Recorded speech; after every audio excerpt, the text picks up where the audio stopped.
Pertanyaannya, Assalamualaikum Ustadz. Waalaikumsalam warahmatullahi wabarakatuh.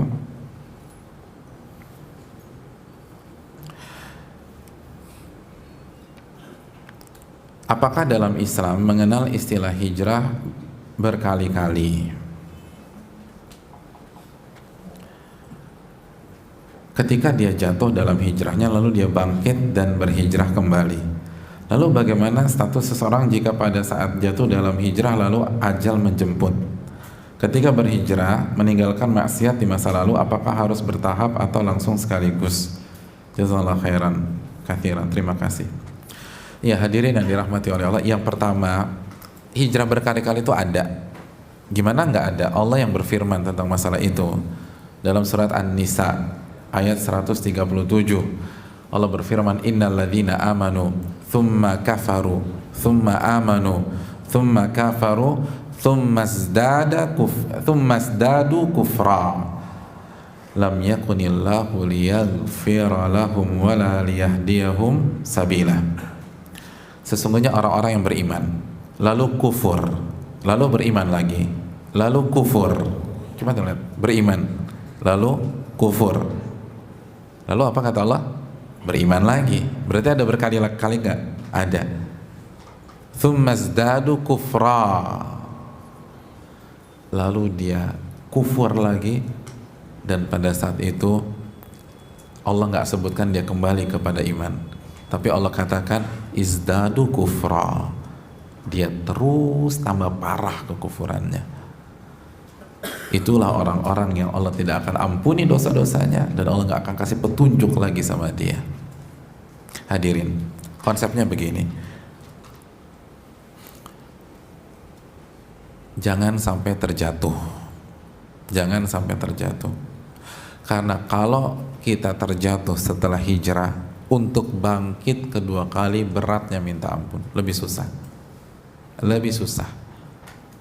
Itu yang dijelaskan Al-Imam Ibnul Qayyim rahimahullah, dijelaskan Syekh Sulaiman Ar-Ruhaili dan para ulama yang lain. Analogi sederhana lah, antum hiking, antum naik gunung dan antum sampai di ketinggian berapa ratus meter? Lagi naik gunung nih, di ketinggian 1500 meter.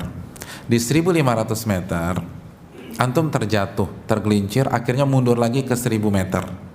1000 meter, 1000 kaki ya kalau gitu. 1000 kaki atau meter sih? Meter ya, 1000 meter. Jatuh lagi.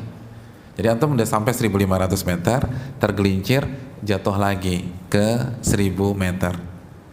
Lalu antum bangkit, antum nggak mundur, antum bangkit. Antum berusaha mendaki lagi dari 1000 ke 1500 meter. Pertanyaan saya, mana yang lebih susah? Mencapai titik 1500 meter dari 1000 meter. Yang pertama atau yang kedua? Yang pertama atau kedua? Pertanyaan saya apa tadi? Jadi bingung, antum khilaf sih. Apa pertanyaan saya? Lebih mudah mana?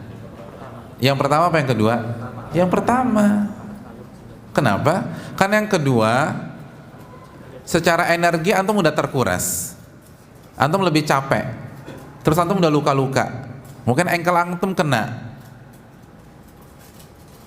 Kira-kira begitulah analoginya. Kalau udah jatuh bangkitnya bisa, tapi lebih berat, lebih susah. Apalagi kalau berhasil 1500 jatuh lagi. Sebagian para ulama berdasarkan ayat ini nggak balik lagi, karena Allah katakan tsumma zdadu kufra. Allah nggak akan ampuni dan Allah tidak akan kasih petunjuk jalan yang benar. Tapi sebagian yang lain mengatakan ada kemungkinan, tapi peluangnya tipis. Nasallallahu alaihi wasallam. Dan kalau meninggal dalam kondisi demikian, su'ul khatimah, meninggal dalam kondisi yang buruk.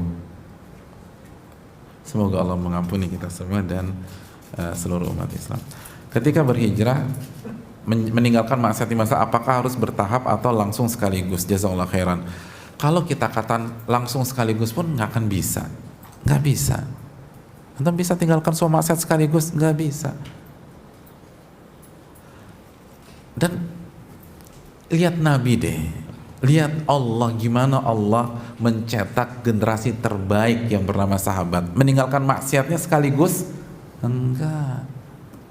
Khamr diharamkan ba'da perang Uhud, bertahap.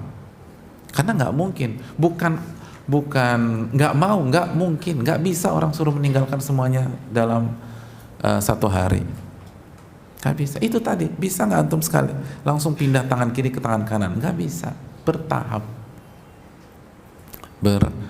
Bertahap. Orang yang selalu keras nada tinggi gitu ya. Misalnya orang Sumatera disuruh pakai gaya keraton Solo, bisa dalam satu hari? Nggak bisa, nggak mungkin bisa. Semua harus bertahap.